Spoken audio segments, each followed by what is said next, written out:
तो गाइस जैसे कि आप लोग ये नन्हा सा प्यारा सा जो बच्चा देख रहे हैं गाइस, ये मैं बता दूं आप सभी को कि बहुत ही ज़्यादा ये ट्रेंडिंग में अभी जो है चल रहा है ये वीडियो।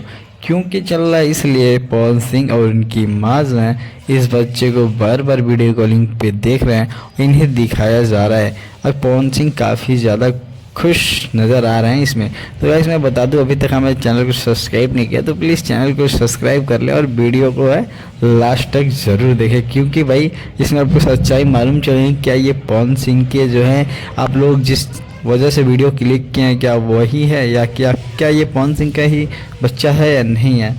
तो गाइस मैं आप सभी को बता दूं कि ये जो बच्चा है पवन सिंह और उनकी माँ देख रही हैं ये ज्योति सिंह का नहीं बल्कि पवन सिंह के एक रिलेशन में का बच्चा है।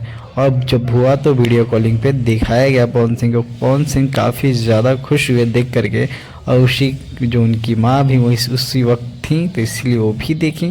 तो चलिए मिलते हैं अगले वीडियो में, तब तक के लिए धन्यवाद, थैंक यू। लेकिन सब्सक्राइब जरूर कीजिए।